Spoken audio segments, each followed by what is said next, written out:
Welcome students of class 10th। आपका topic complete हो चुका है polynomials. You have studied chapter 2 polynomials, but now your new topic is pair of linear equations in two variables. यानी कि आपको अब क्या पढ़ना है? पेयर। किसका पेयर? लीनियर इक्वेशंस का, और वो भी कैसा? इन टू वेरिएबल्स, यानी कि ऐसी लीनियर इक्वेशंस जो टू वेरिएबल्स में हो, उनके पेयर के बारे में आपको पढ़ना। पेयर मीन्स दो इक्वेशंस एक साथ दी होंगी। कैसी? लीनियर इक्वेशंस, और वो टू वेरिएबल्स में होंगी। ठीक है, तो बहुत छोटा सा वीडियो आज का ये रहेगा, बट आपको बहुत ही ध्यान से देखना है। चैप्टर की जब स्टार्टिंग हो रही होती है और वहां पे आपको हर चीज क्लियर हो जाती है, तो आप बहुत अच्छे से आगे के चैप्टर को समझ पाते हैं। तो फर्स्ट डे है, फर्स्ट वीडियो है, आपको इसको बहुत ही ध्यान से देखना है। ठीक है, तो शुरू करते हैं। कुछ उससे पहले एक चीज और बता दें, चैप्टर 2 आप बहुत अच्छे से पढ़िए। अभी मैं चैप्टर 2 में और बहुत सारी चीजें रिवीजन के टाइम बहुत कुछ नया कराऊंगा, लेकिन अभी मैंने सोच रखा है कि एनसीईआरटी बेस्ड पैटर्न को लेके चल रहे हैं कि फर्स्टली एनसीईआरटी की चीजें कवर हो जाएं, उसके बाद भी आपके पास बहुत कुछ होगा जो मैं कराऊंगा, और ऑलवेज कराता हूं, हर साल कराता हूं, इस साल भी कराऊंगा। तो आपको सीरियसली चैप्टर 2 फिनिश करके उसका रिवीजन भी कर लेना है, और तब तक मैं साथ में इसको भी स्टार्ट कर रहा हूं और इसको भी आपको साथ साथ ही लेके चलना है। ठीक है, तो सबसे पहले मैं आपको कुछ इक्वेशंस, लीनियर इक्वेशंस इन टू वेरिएबल्स। आपने क्लास 9th में एक चैप्टर पढ़ा था लीनियर इक्वेशंस इन टू वेरिएबल्स, वहां पे पेयर नहीं था। तो आपको ये तो पता ही है कि टू वेरिएबल्स में लीनियर इक्वेशन कैसी होती है। जैसे ये लिखा 3x plus 2y is equal to 5, ये लीनियर इक्वेशन है। क्यों? लीनियर का मतलब हुआ कि वेरिएबल की पावर 1 हो, यहां भी वेरिएबल की पावर 1, यहां भी वेरिएबल की पावर 1 है, लीनियर हो गई। ये लीनियर का मीनिंग होता है डिग्री 1 हो। इन टू वेरिएबल्स क्यों है? क्योंकि एक वेरिएबल x है और एक वेरिएबल y है, टू वेरिएबल्स हैं। तो ये है कैसी equation? Linear equation in two variables. इसी की जनरल फॉर्म की अगर हम बात करें तो ax plus by plus c is equal to 0, ये जनरल फॉर्म है। किसकी जनरल फॉर्म है? Linear equation in two variables की। बट हमें यहां पे क्या करना है? पेयर पढ़ना है। दो लीनियर इक्वेशन हो टू वेरिएबल्स वाली एक साथ, उनके बारे में पढ़ना है। तो उनके बारे में पढ़ेंगे तो जो ए बी सी है, इनको ए बी सी ना दे करके a1x plus b1y plus c1 कह लेंगे। दूसरी इक्वेशन में a2x प्लस b2y प्लस, यानी कहने का मतलब मैं पहले आपको ए बी सी ये जो है, या a1 b1 c1 जो इक्वेशन में आएंगे, पहले मैं उनको आपके दिमाग में बिल्कुल बिठा दूं। जैसे ये लिखा 2x minus 5y plus 2 is equal to 0। तो यहां से कहने का मीन्स ये है कि जो x का कोफिशिएंट है वो a है, जो y का कोफिशिएंट है वो b है, और जो कांस्टेंट टर्म है वो c है। यानी यहां से a कितना है? 2, b कितना है? -5, और c इस इक्वेशन में कितना है? c है 2, ये 2 है। y का कोफिशिएंट b यानी -5, और x का कोफिशिएंट a यानी x का कोफिशिएंट क्या है? 2। a b c समझ गए क्या होता है? तो ऐसे ही जब दो इक्वेशन दी होगी, ये तो मैंने एक इक्वेशन के लिए बताया, जब टू इक्वेशंस होंगी तो हम एक इक्वेशन के कोफिशिएंट को कह लेंगे a1x प्लस b1y और plus c1 is equal to 0, और दूसरी इक्वेशन क्या होगी? a2x plus b2y plus c2 is equal to 0।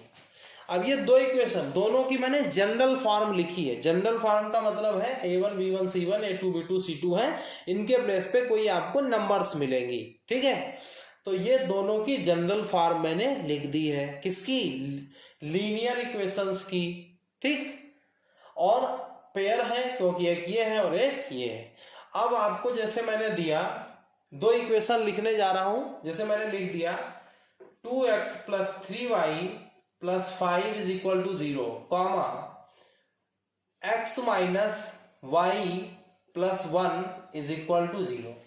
तो ये दो इक्वेशन है, ये जनरल फॉर्म है, अब जरा इनसे कंपेयर करिए। पहली इक्वेशन में जो x का कोफिशिएंट है उसको क्या कहते हैं, a1, यानी यहाँ पे a1 क्या है, 2 है। फिर फर्स्ट इक्वेशन में जो y का कोफिशिएंट होता है वो b1 कहलाता है, y का कोफिशिएंट क्या है 3, यानी b1 क्या हो गया 3। और फर्स्ट इक्वेशन का कांस्टेंट टर्म क्या होता है c, यानी c1 कितना है, ये 5 है, ठीक। ये a1 b1 c1 हो गए।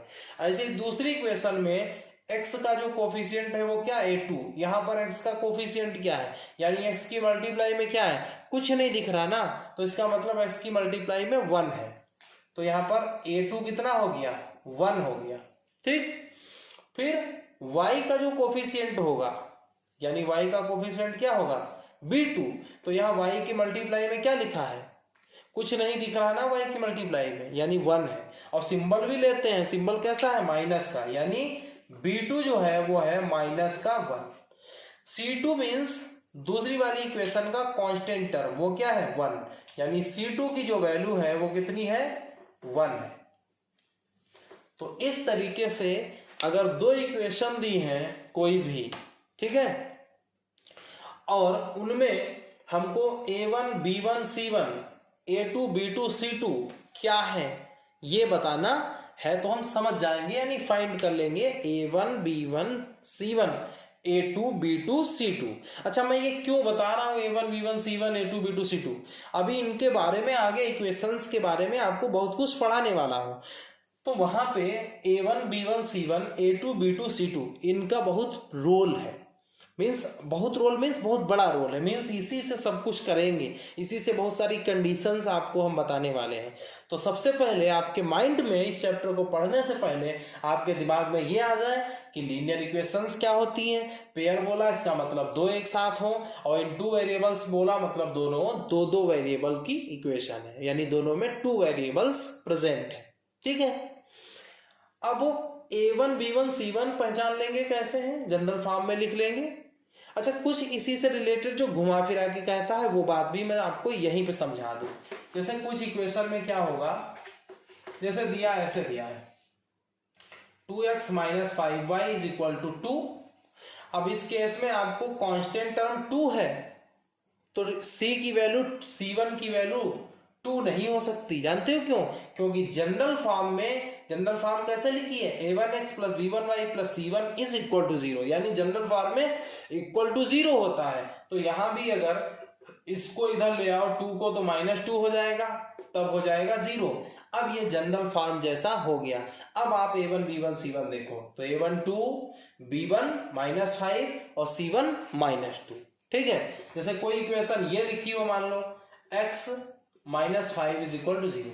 अब इसमें y तो कहीं है ही नहीं, तो y का कोफिशिएंट b1 होता है। अच्छा, अब इसको टू वेरिएबल्स में कैसे लिख सकते हो, x लिख लिया प्लस 0 × y - 5। हम 0 × y लिख ले, इसका मतलब क्या, ये 0 × y 0 हो गया, यानी y नहीं लिखा है, तो x + 0 × y - 5 = 0। इससे क्या होगा कि जो हमें ये एक वेरिएबल में दिख रही थी इक्वेशन, लिखा जो ये है वही यहाँ है, क्योंकि y अभी आया नहीं, तो 0 × y 0 हो जाता है। बट हमको दिखने में ये लगने लगा कि इसमें y है। इस केस में x का कोफिशिएंट कितना है 1, यानी a1 हो गया 1, और इसमें यहाँ पे b1 कितना हो जाएगा 0, और c1 हो जाएगा -5। ऐसे इक्वेशन लिखी है x + y - 1 = 0। x का कोफिशिएंट 1, यानी a2 कितना 1, y का कोफिशिएंट 1, यानी b2 कितना 1, c2 ये वाला कांस्टेंट टर्म यानी -1। तो आज के लिए मैंने ये एक छोटा सा वीडियो बनाया है, केवल आपको जनरल फॉर्म समझाई है, इसका मीनिंग समझाया है। Pair of linear equations in two variables, a1 b1 c1 a2 b2 c2 दो इक्वेशंस दी हैं, तो उनमें क्या होंगे, आज आपको इतना ही माइंड में अपने बिठाना है। नेक्स्ट टर्न पे मैं इससे रिलेटेड कंडीशंस और बहुत सारी चीजें बताऊंगा। तो प्लीज वीडियो को देखा करिए, ज्यादा से ज्यादा शेयर किया करिए आपस में, और लाइक करिए, और जहां तक हो सके अच्छे नोट्स बनाइए। अच्छे नोट्स का मतलब फॉर्मेलिटी नहीं अदा करनी है कि सर कभी मांगेंगे तो मुझे दिखाना पड़ेगा, नहीं, वो आप अपने सेटिस्फेक्शन के लिए अच्छे नोट्स बनाइए, ठीक है। तो मिलते हैं नेक्स्ट वीडियो में। Thank you so much.